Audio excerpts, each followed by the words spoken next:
दोस्तों नमस्कार। धनतेरस की पूजा दिवाली की शुरुआत है। यह कार्तिक माह के कृष्ण पक्ष के 13वें दिन शुरू होता है। अंग्रेजी कैलेंडर के अनुसार यह प्रत्येक वर्ष अक्टूबर नवंबर में मनाया जाता है।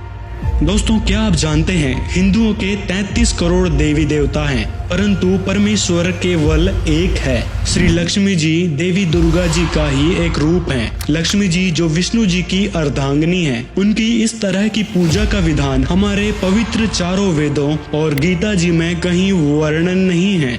सभी देवी देवताओं की पूजा का आधार वेद और गीता होने चाहिए, न कि लोक वेद।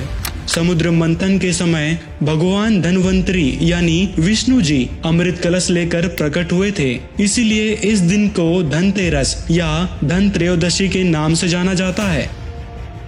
पौराणिक कथा के अनुसार समुद्र मंथन के समय भगवान विष्णु धनवंतरी रूप में प्रकट हुए थे। धनवंतरी जी आयुर्वेद के जनक हैं। आपको बता दें भारत सरकार ने 28 अक्टूबर 2016 में धनतेरस के दिन को राष्ट्रीय आयुर्वेद दिवस के रूप में मनाने का निर्णय लिया है। आयुर्वेद में धन शब्द का अभिप्राय स्वास्थ्य से है। लोगों ने इस धन शब्द का मतलब रुपये पैसों से मान लिया है, जबकि मनुष्य के लिए असली धन उसका स्वास्थ्य होता है।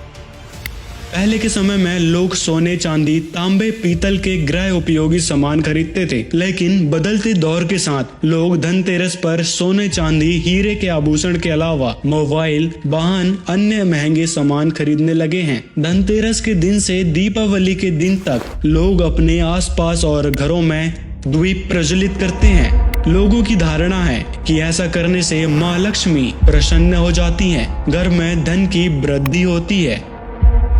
लोक मान्यताओं के अनुसार धनतेरस पर लोग धन की देवी लक्ष्मी जी एवं धन के कोषाध्यक्ष कुबेर जी एवं धनतरी और यम की पूजा अर्चना करते हैं। लोगों का ऐसा विश्वास है कि धनतेरस को बर्तन सामान सोने चांदी के आभूषण अवश्य खरीदने चाहिए, जिसे वह शुभ मानते हैं, तथा इसी अटूट अंधविश्वास के चलते लोग धनतेरस के दिन झाड़ू खरीदने को भी जरूरी समझते हैं और कहते हैं कि माँ लक्ष्मी साफ सुथरे घर में प्रवेश करती हैं।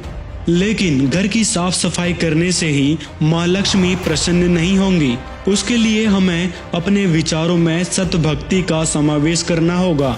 लेकिन धन और लक्ष्मी घर की साफ सफाई से नहीं, बल्कि व्यक्ति विशेष की मेहनत और परमात्मा की रजा से मिलती है। घर की साफ सफाई से कई गुनी जरूरी है सतभक्ति आरंभ करना। लक्ष्मी जी धनतेरस और दिवाली के दिन भक्तों के घर आती हैं और उन्हें धन देती हैं। यह तथ्य लोक वेद आधारित है। इसका हमारे पवित्र वेदों शास्त्रों गीता जी में कोई संबंध नहीं है। दोस्तों लक्ष्मी जी की पूजा करने के बावजूद भारतीय गरीब क्यों हैं? सतत विकास समाधान नेटवर्क SDSN में स्वतंत्र विशेषज्ञों के एक समूह द्वारा राष्ट्रों की प्रगति रिपोर्ट प्रकाशित की जाती है। वैश्विक सतत विकास रिपोर्ट 2022 के अनुसार 163 देशों में भारत 121 स्थान पर है। यह वर्ष 2021 में 120वें स्थान और वर्ष 2020 में 117वें स्थान पर था। भारत देश की बहुत सी आबादी संयुक्त राष्ट्र के मानकों के अनुसार गरीब है।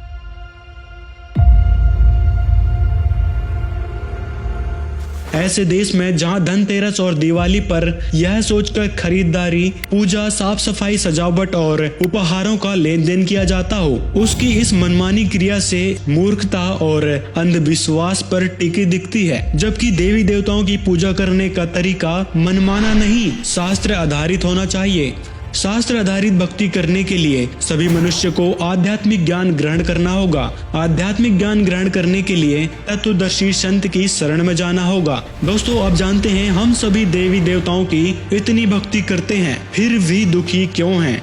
दोस्तों केवल पूर्ण परमेश्वर कबीर साहिब जी की पूजा ही हमारे पाप कर्मों को नष्ट कर सकती है, अन्यथा व्यक्ति पिछले जन्मों में किए गए पाप कर्मों का परिणाम ही भुगतता रहता है, जिस कारण भ्रमित रहता है। इसका सीधा सा कारण यह है कि सभी लोग गलत साधना यानी शास्त्र विरुद्ध भक्ति या मनमानी भक्ति कर रहे हैं, जिस कारण वो भगवान से मिलने वाले लाभ नहीं ले पा रहे हैं, जिससे उनके सभी प्रयास व्यर्थ हो जाते हैं। इसलिए भी वे किसी प्रकार की पूजा करने के बावजूद भी दुखी व गरीब ही रहते हैं। पूर्ण परमात्मा सतलोक में दूर विराजमान होकर सर्व प्राणियों के आत्मा रूपी संयंत्र को शक्ति प्रदान कर रहा है। उसी की शक्ति से सर्व प्राणी व भूगोल गति कर रहे हैं। जिन शास्त्र विरुद्ध साधकों को परमात्मा का लाभ प्राप्त नहीं हो रहा, उनके अंतःकरण पर पाप कर्मों के बादल छाए होते हैं। सद्गुरु शरण में आने के पश्चात सत्य साधना यानी शास्त्र विधि अनुसार भक्ति करने से पाप कर्मों के बादल समाप्त हो जाते हैं, जिस कारण से पूर्ण संत की शरण में रहकर मर्यादावत साधना करने से परमात्मा से मिलने वाली शक्ति प्रारंभ हो जाती है। परमेश्वर कबीर जी के प्रिय शिष्य संत गरीबदास जी महाराज ने कहा है, जैसे सूरज के आगे बदरा ऐसे कर्म छयारे, प्रेम की पवन करे चित मंजन, झलके तेज नयारे। दोस्तों, धनतेरस पर ईश्वर से यह मांगे, परमात्मा से हमें किसी विशेष दिन यानी धनतेरस, दीपावली आदि पर नहीं बल्कि सभी दिन यह प्रार्थना जरूर करनी चाहिए कि हे परमात्मा, मेरे परिवार की जो आवश्यकताएं हैं उन्हें आप ही पूरा करने में समर्थ हैं। आपके अलावा संसार में कोई दूसरा नहीं जो हमारा पेट भर सके। साईं इतना दीजिए जामे कुटुंब समाए, मैं भी भूखा न रहूं, अतिथि न भूख हो जाए। दोस्तों, तीनों देवताओं की भक्ति करने वाले को श्रीमद् भागवत गीता में क्या कहा गया है? श्रीमद् भागवत गीता अध्याय 7 के श्लोक 15 में कहा है कि तीनों गुण रजगुण ब्रह्मा, सदगुण विष्णु तथा तमगुण शिव जी रूपी माया जाल द्वारा जिनका ज्ञान हरा जा चुका है, अर्थात जो साधक इन तीनों देवताओं से भिन्न प्रभु को नहीं जानते, इन्हीं से मिलने वाले क्षणित लाभ से ही मोक्ष मानकर इन्हीं से चिपके रहते हैं, इन्हीं की पूजा करते रहते हैं। ऐसे व्यक्ति असुर स्वभाव को धारण किए हुए मनुष्यों में नीच दूषित कर्म करने वाले मूर्ख जन मुझ काल ब्रह्म को नहीं भजते। अज्ञानता बस अभी तक जिन देवी देवताओं को आप सर्वे सर्वा समझकर उनसे आस लगाए बैठे हो, वे आपको कुछ नहीं दे सकते। जब आपको तत्वदर्शी संत से तत्व ज्ञान हो जाएगा तो आप पूर्ण परमेश्वर को समझ पाओगे और यह जान पाओगे कि सच्चा आनंद देने वाला यानी सच्चिदानंद केवल पूर्ण परमात्मा कबीर साहिब है, जो मनुष्य की सभी इच्छाएं पूरी कर उसे मोक्ष प्रदान करता है। दोस्तों, लोकवेद और पौराणिक कथाओं के आधार पर कोई भी त्योहार मनाने से अच्छा है कि आप परमेश्वर को प्रसन्न करें। परमात्मा को प्रसन्न करने का केवल एक ही मार्ग है, गुरु धारण करके सत भक्ति करना। भगत ने सीमित वस्तुओं की आवश्यकता है, बकवादों की नहीं। और जब हम परमात्मा की शरण में आते हैं तो उसको अपने बच्चे की पूरी जानकारी होती है, इसको क्या आवश्यकता। जैसे आप रोगी हो जन्म और मरण के रोग के, और ये बरवाला हॉस्पिटल उस रोग के काटन का, आप इस दास के ट्रीटमेंट में आगे गौड़ कबीर गिवन या ट्रीटमेंट है जो दास आपको देता तो वही दिया करते थे। तो डॉक्टर के पास ऑपरेशन में जब होता है, ऑपरेशन थिएटर में या ट्रीटमेंट में, डॉक्टर ही बताता है ऐसे करना ऐसे ना करना। तो और फिर मरीज अपनी चलाता है तो उसने मरना है फिर मर। कबीर साहब कहते हैं औखद खावे पत्थर है और तब होवे उपचार, यानी औखद औषधि ले और पत्थर है यानी वो ऐसी चीज नहीं खावे, यानी जो मना कर रखे खाने के लिए वो वस्तुएं नहीं खावे, और पत्थर है यानी परहेज रखे, और तब उसका ट्रीटमेंट होगा। और फिर डॉक्टर को क्या पता नहीं इसको किस चीज की आवश्यकता है, 1 मिनट में इंजेक्शन लाओगा और सारी रिकवरी कर देगा। तो आपको जब आप इस परमात्मा की शरण में आ गए तो आप जी ने फिर ये चिंता, ठीक है अपना दुख तो बता सकते हो, मुझे ये तकलीफ है, डॉक्टर को बताना तो पड़ता है, फिर काम उसका है, उसको कैसे ठीक करना है। अब कौन से को पहले करना है। जैसे कोई एक्सीडेंट हो गया बालक और उसका टांग टूट गई और एक जगह से ब्लड घना पर गिर रहा है, अब ब्लड निकलने का दर्द तो है नहीं, और टांग की टूटे हुए का घना दर्द चल रहा है, मर गया हाय मर गया। लेकिन वो डॉक्टर उसके उस मर गया पर ध्यान नहीं देगा, वो उसने देखेगा खून कहाँ से रिस रहा, पहले उसका ऑपरेशन करेगा, इतना रोलन दे थोड़ी देर। जब उस मर गया की तरफ ध्यान देगा तो उसकी जान सचमुच मर जाएगा, इतना पीड़ा है। तो पुण्यात्माओं, आप यहाँ आए हो, आपको कोई भी भयंकर कष्ट दिखाई दे रहा है और वो अभी तक मालिक ने नहीं निवारण किया है, तो ये सोचना कि आपका कोई और भयंकर कष्ट है जो आपका जान लेने वाला है, उसको टालने के लिए आपका प्रयत्न किया जा रहा है, उसने 2 दिन पीछे कर देंगे। तो आप विश्वास करना इस मालिक पर, अपनी ना चलाना।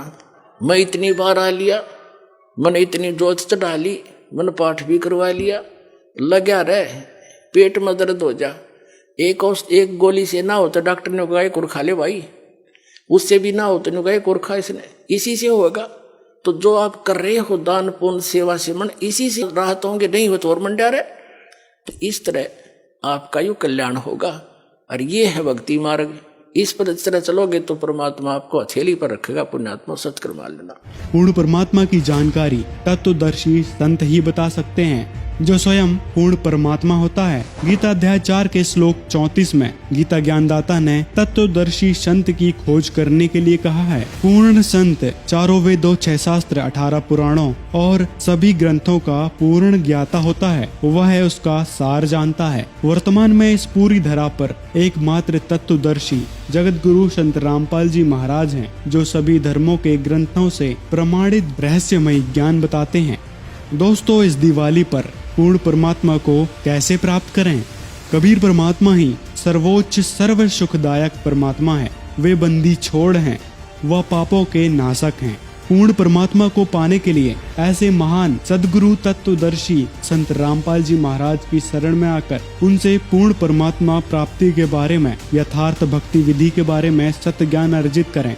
इस संसार में एक पल का भरोसा नहीं है। कबीर मनुष्य जन्म दुर्लभ है, मिले न बारंबार। जैसे तरवर से पत्ता टूट गिरे, बहुर न लगता डार। अतः आप सभी से निवेदन है, शीघ्र अति शीघ्र संत रामपाल जी महाराज जी से नाम दीक्षा लें व सत भक्ति की शुरुआत करें।